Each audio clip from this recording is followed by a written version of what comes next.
안녕하세요. 염치는 개나 줘버린 건지 뻔뻔하게 이루 말할 수 없는 시댁 식구들한테 질려서 남편하고도 이혼한 40대 여성입니다. 아무리 100세 시대라지만 나이 40에 이혼을 한다는 게 쉬운 선택은 결코 아니었어요. 특히나 친정부모님에게 자식이라곤 저 하나였으니 어떻게든 잘 사는 모습을 보여드리고 싶었으니까요. 그런데 연애랑 달리 결혼은 남편하고 저하고 둘만 잘 지낸다고 될 일이 아니대요. 특히나 남편이 떡하니 버티고 써서 제 편이 되어줬다면 모르겠지만 말끝마다 그래도 우리가 이해해야지 어쩌겠냐를 달고 사니 저로서는 미치고 팔짝 뛸 노릇이었죠. 그래서 이해를 할 거면 너 혼자 해라. 우리 타령 좀 그만하라 하고 이혼했어요. 남편하고는 제 나이 34, 비교적 늦은 나이에 알게 된 사이입니다. 그날은 그다지 가깝지는 않지만 그렇다고 거리를 두고 지내기에도 애매한 선배가 결혼을 하던 날이었어요. 그런데 당시 일도 많았고 그래서 여러 가지로 가는 게 내키지는 않더라고요. 하지만 주변 사람들이 그래도 가야 하지 않겠냐면서 자기들은 간다 하니 안 갈 수도 없고 그래서 자의반타의반 점심이나 먹고 오잔 마음으로 참석했던 자리였습니다. 그런데 신랑 쪽 하객이었던 남편이 본인이 말하기로는 저를 딱 보는 순간 심장이 덜컹 했다나 어쨌다나요. 아무튼 그래서 신랑 신부한테 저를 소개시켜 달라고 했답니다. 그리고 좀 전에도 말씀드렸다시피 제 입장에선 신부인 선배랑 얼굴 붉혀서 저한테 좋을 게 없었거든요. 그래서 또 어쩔 수 없이 나갔는데 남편이 처음부터 얼마나 적극적으로 들이댔는지 몰라요. 말 그대로 사람 정신을 쏙 빼놓더라고요. 사실 저는 그때까지 제대로 된 연애라곤 해본 적이 없었습니다. 대학을 졸업하고 몇 번 소개팅도 해보고 소위 썸도 타보긴 했지만 늘 저에게는 일이 먼저였고 그걸 상대 남자 쪽에선 이해를 못 해주더라고요. 게다가 제가 남들처럼 9시 출근 6시 퇴근하는 직장이 아니라 중고등학생들을 가르치는 학원 선생님이다 보니 데이트 일정을 잡기도 쉽지 않았죠. 그런데 그 무렵 제 성격이 상대한테 구구절절 제 입장을 표현하는 걸 별로 내켜하질 않았어요. 이해해주면 고맙고 이해 못해주면 어쩔 수 없고 성의가 없어서가 아니라 그런 일에 신경 쓸 여유가 없었달까요? 아무튼 그랬는데 남편은 달랐어요. 제 바쁜 일정도 이해해주고 먼저 배려해주고 그래서 이 사람이 정말 나를 좋아하는구나. 그리고 그런 기분은 그때 처음 느껴봤거든요. 그러니 남편이 프로포즈를 해왔을 때 크게 고민하지 않고 예스를 외쳤죠. 결혼 당시 시댁에서 따로 지원을 받은 건 없어요. 남편이 그나마 모아놓은 돈이 있긴 했지만 시댁 자체는 형편이 썩 좋지가 못했거든요. 일단 시부모님은 장사를 하다 망하셨는데 이후로 아버님은 딱히 하는 일 없이 지내시는 상황이었고 어머님은 남의 가게에서 설거지를 하시며 생활비를 벌어 쓰고 계신다 들었어요. 그리고 남편에게는 위로 5살 많은 신우가 있었는데 신우는 일찍이 결혼하여 아들 하나를 키우고 있었습니다. 심해부는 카센터를 운영하고 있었는데 잘은 모르지만 장사가 잘 되는 편은 아니라고 들었고요. 그래서 처음부터 결혼할 때 시댁에서 도움을 받을 수 없을 거란 건 예상하고 있었고 바라지도 않았습니다.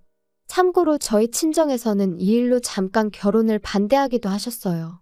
남의 집 기둥 빼오는 거 아니라 하시면서 말이죠. 하지만 그때만 하더라도 남편 말로는 시부모님한테 용돈으로 드리는 30만 원 말고는 따로 드리는 것도 없다 했고 그래서 남의 집 기둥이란 그 표현이 저희 남편에게는 맞지 않다고 생각했어요. 그래서 오히려 친정부모님한테 그런 말씀마시라며 화를 내기도 했는데 결국 자식 이기는 부모 없다고 친정부모님이 져주셨죠. 그리고 오히려 먼저 가지고 계시던 아파트 한 채를 신혼집으로 쓰라고 내주셨고요. 그런데 결혼식 올리고 얼마 지나지 않아 친정부모님이 하셨던 말씀이 무슨 뜻인지 바로 알게 되었습니다. 집들이 날이었어요. 신우가 당시 마트에서 일을 하고 있었는데 주말에는 자기가 절대로 쉴 수 없다고 하여 남편이 하루 휴가를 내고 집들이를 하게 되었죠. 참고로 저도 학생들 중간고사 기간이라 정말 정신이 하나도 없었는데 빠득빠득 그때가 아니면 안 된다고 우겨대니 그걸로 애들 마냥 싸울 수도 없고 그래서 새벽부터 일어나 몇 가지는 제가 하고 몇 가지는 사다가 집들이 상을 차렸습니다. 그리고 그렇게 시부모님이랑 신우가 왔어요. 심해부는 일이 있어서 못 왔다고 했고요. 시부모님은 이건 짜다 저거는 달다. 말씀은 많이 하셨지만 양파 하나 남기지 않고 차려놓은 음식을 전부 다 깨끗이 비우셨습니다. 그리고 그렇게 식사를 마치고 시부모님이 과일 좀 내오라 하셔서 또 과일에 커피에 차렸는데 역시나 예상은 했지만 누구 하나 칼 쥐는 사람이 없대요. 그래서 남편한테 시켰어요. 그랬더니 다들 좀 황당하단 표정으로 저를 쳐다보는데 모른 척했죠. 저도 결혼을 늦게 했을 뿐이지 여기저기서 들은 이야기는 많아서 이 정도는 모르쇠 해도 괜찮겠지 싶었거든요. 아무튼 여전히 조금은 어색한 분위기 속에서 어머님이 먼저 말씀을 시작하셨습니다. 번듯하게 해놓고 사는 거 보니 보기 좋구나. 이게 친정에서 해준 집이냐? 대출은 없고? 네, 따로 저희가 내는 건 없어요. 그럼 아예 해주셨다는 얘기구나. 그럼 명의는 결혼 선물로 해주셨을 테니 당연히 공동 명의로 해주셨겠지. 아, 명의는 아직 저희 아버지 명의로 되어 있어요. 남편도 저도 청약 통장도 있고 그래서 굳이 먼저 받을 필요가 없겠더라고요. 그래 어차피 외동이니 이러나 저러나 다 너한테 올 텐데 뭐가 걱정이냐. 그래도 잊지 마라. 부부는 일심동체라는 말이 있는 만큼 뭐든지 항상 네 남편이랑 상의하고 결정해야 된다. 두 사람 몫이라는 거야. 어찌나 황당한 말씀을 당연한 듯 하시던지 순간 말문이 막혀 말이 안 나오더라고요. 그리고 또 시조카도 있는 자리에서 한마디 한마디 받아치기도 그렇고 그래서 그냥 한 귀로 듣고 한 귀로 흘린다는 기분으로 웃어넘겼어요. 하지만 집들이 이후로 남편하고 저는 그런대로 잘 지냈습니다. 시부모님하고도 뭐 여전히 거리는 있었지만 저는 제 나름대로 제 할도리만 하면 된다 생각하고 지냈죠. 그런데 저희가 결혼한 지 어느덧 1년 차가 되던 때였어요. 그날은 주말이었는데 저는 아이들 보충 수업이 있어서 아침부터 정신없이 바빴거든요. 그래서 자는 남편은 그냥 두고 먼저 현관을 나서려는데 남편 핸드폰이 울리더니 안방 쪽에서 남편이 욕을 하면서 튀어나오대요. 도대체 무슨 일이냐니까 나중에 얘기해준다며 저더러 택시 타고 가라고 자기가 차를 써야 한다면서 잠옷 차림에 자켓 하나만 들고 손살같이 튀어나가더니 그리고 알고 보니까 신우가 심해부한테 맞았다는 거예요. 신우가 심해부랑 사이가 안 좋다는 건 들은 바도 있고 제 눈에 보이는 것도 있어서 어렴풋이 알고는 있었는데 그날은 신우가 도저히 못 살겠다며 시댁으로 도망을 나왔던 거지요. 신우랑 제 사이가 어떻건 간에 그걸 떠나서 이게 다 무슨 일인가 싶고 안쓰럽고 동시에 생긴 건 멀쩡하게 생겨서는 뒤로는 신우한테 그런 짓을 했다니 심해부가 사람으로도 안 보이대요. 아무튼 그 일로 시부모님은 물론이고 저희 남편까지 신우더러 이혼하라고 난리였어요. 알고 보니 그 문제 말고도 여자 문제며 여러 가지로 신우 속을 썩이고 있었다는 게 드러났거든요. 그리고 심해부도 처음엔 뭐 잘못했다 기회를 달라 이러면서 이혼은 못한다고 나오는 것 같더니 신우가 위자료고 뭐고 필요 없다 양육비도 안 받겠다 그러니까 냉큼 이혼 도장 찍대요. 그런데 저는 사실 상황이 상황인지라 말은 못했지만 신우가 무슨 얼마나 능력이 있는 것도 아닌데 그래도 현실적인 문제는 생각을 해야 하는 거 아닌가 싶었거든요. 하지만 뭐 누가 제 생각을 물어보는 것도 아니고 그런데 알고 보니까 신우가 그렇게 서두른 이유가 있었어요. 신우한테도 남자가 있었거든요. 그리고 자기 생각엔 자기가 이혼만 하면 그 남자가 자기를 책임져 줄 거라 생각하고 이도저도 필요 없다 이혼만 해달라 했던 모양이 돼요. 하지만 그 남자 쪽에선 신우가 이혼했다 하니까 부담스러웠는지 어쨌는지 거리를 두기 시작했고 뭐 그렇게 신우 신세만 말 그대로 낙동강 오리알 신세가 되어버렸어요. 그리고 상황이 이렇게 되니까 시부모님이고 남편이고 신우 얘기만 나오면 한숨을 푹푹. 그렇다고 제가 무슨 이야기라도 하면 말끝마다 너가 뭘 알겠냐? 좋은 남자 만나서 고생 않고 사는 너는 아무것도 모른다는 식으로 입을 막아버리니 그럴 거면 그냥 막말로 자기들 셋이 있을 때나 얘기하지 왜 꼭 나 있는 자리에서 신우 이야기를 하나 싶고 그래서 언젠가부턴 저도 내 알바냐 하고 신우 일에는 관심을 꺼버렸어요. 그런데 요즘 애들이 사춘기가 빨리 온다더니 시조카도 그랬던 건지 애가 어찌나 예민하고 한마디로 무서운 사람이 없더라고요. 지 엄마 그러니까 신우는 속된 말로 알기를 개똥으로 아나 싶고 지 할머니 할아버지, 그러니까 저희 시부모님한테도 대들고 난리도 아니었거든요. 시부모님은 그래도 애가 아빠도 없고 불쌍하다며 오냐오냐 해주셨는데 그것도 한몫한 건지 애가 점점 기어오른다 싶더니 한 번은 시부모님더러 노친네라고 불러서 어머님이 거의 뒷목 잡고 쓰러지실 뻔한 적도 있었다니까요. 아무리 애가 무슨 죄냐고 사람들이 말하지만 애가 생긴 것도 심해부랑 꼭 닮고 하는 짓도 심해부랑 닮다 보니 시간이 지날수록 신우도 자식이고 뭐고 키우기 싫어서 진저리를 치는 게 제 눈에 보일 정도였어요.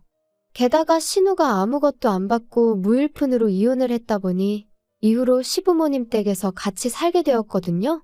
그런데 시조카가 신우더러 다른 친구들은 다 자기 방에 있는데 왜 나만 없냐며 그 조그만 게 악다구니를 써대고는 지 엄마더러 할머니 할아버지 방에서 지내라고 지 혼자 방을 쓰겠다고 아주 난리를 쳐댔나 봐요. 그뿐인가요? 옷 하나를 사다 줘도 이런 브랜드는 쪽팔려서 입기 싫다고 어른들 보는 앞에서 집어던지고 가위로 잘라놓고 오죽하면 신우가 자기는 도저히 감당을 못하겠다고 삼촌인 저희 남편이라도 와서 애한테 한마디 좀 해달라고 연락을 해오는 일도 점점 잦아졌지요. 하지만 저희 남편이 애를 키워본 것도 아니고 애 훈육을 뭘 할 줄 알아야 말이죠. 저희 남편도 모른 척 할 순 없으니 매번 가긴 갔지만 이후로 괜히 애한테 싫은 소리만 듣고 와서는 뭐 저런 걸 키우겠다고 아득바득 데리고 온 건지 이해가 안 된다. 갔다 올 때마다 손사래를 치더라고요. 그러면서 지 누나 불쌍해서 어쩌냐는데 그때는 저도 신우를 생각하면 불쌍하기도 하면서 한편으론 아주 지 팔자를 지가 꼬았네 싶었어요. 그 똥물이 저한테 튈 줄도 모르고 말이에요. 그러다 지난해 아버님 생신이었어요. 그런데 뭐 신우도 어떻게 하자고 별말이 없고 남편도 가타부타 말이 없어서 제가 식당에 예약을 했네요. 그리고 생신 당일 시조카는 안 따라와서 시부모님하고 저희 부부 그리고 신우까지 5사람이 모였지요. 어른만 5이니 술도 한두 잔 오갔고.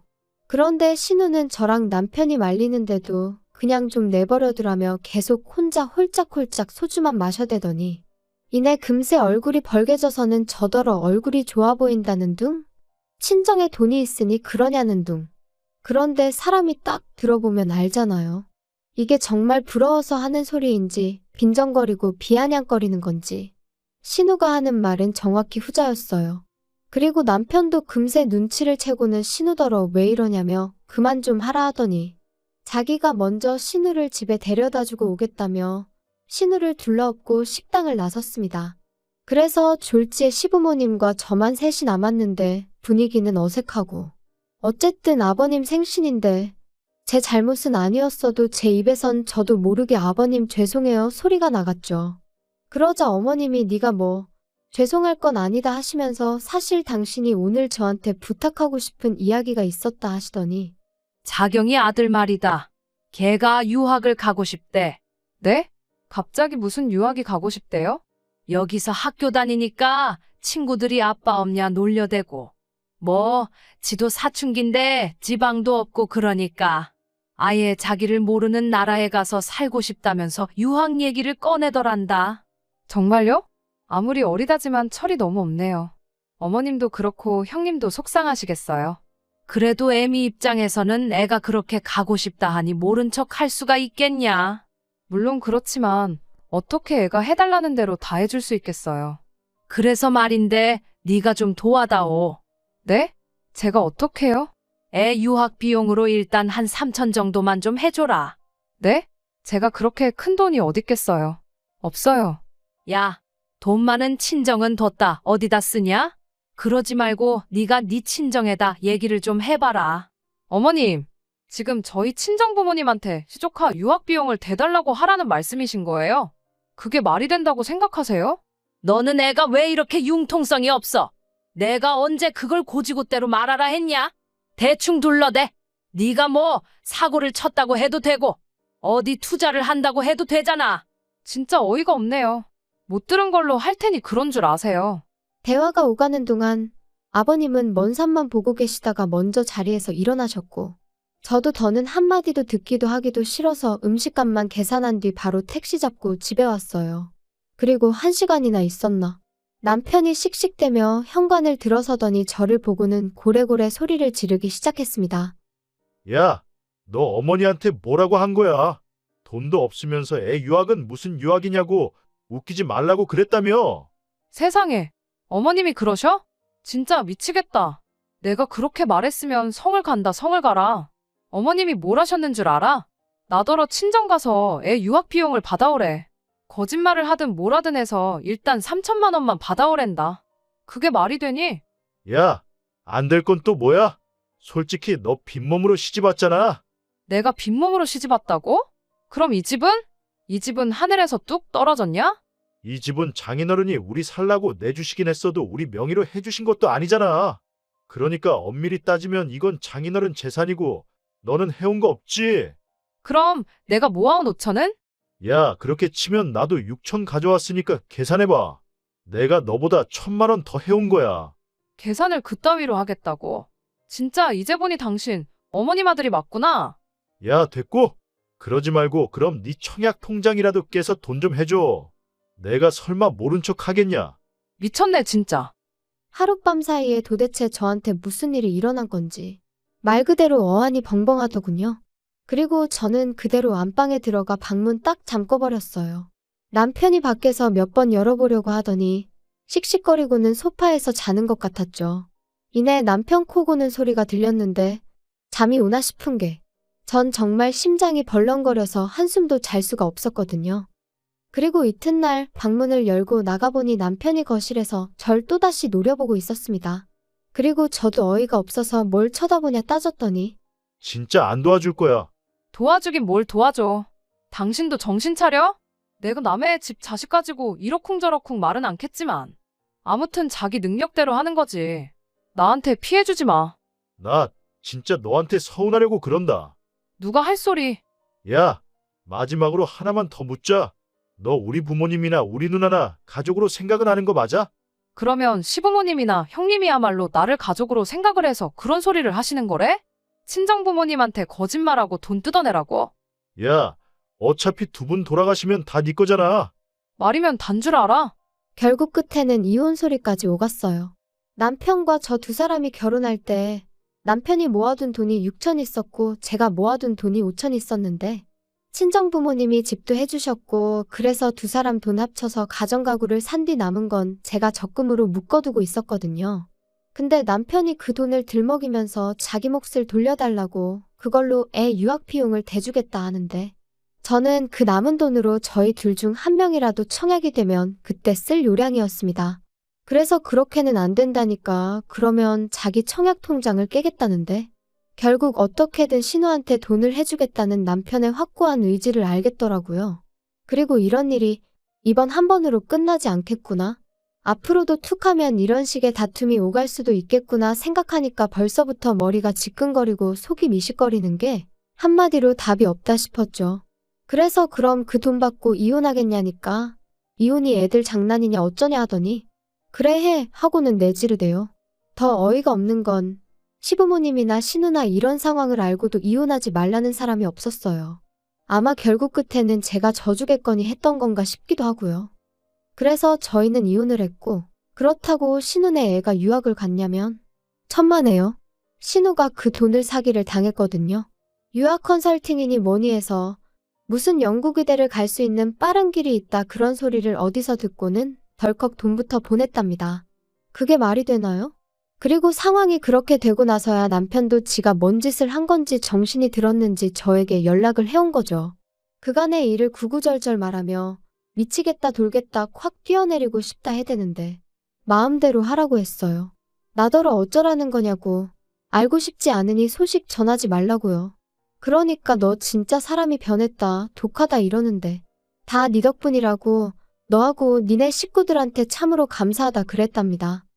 사실 처음엔 3천만 원이 결코 적은 돈은 아니지만 처음이자 마지막이다 생각하고 줘버릴 걸 그랬나?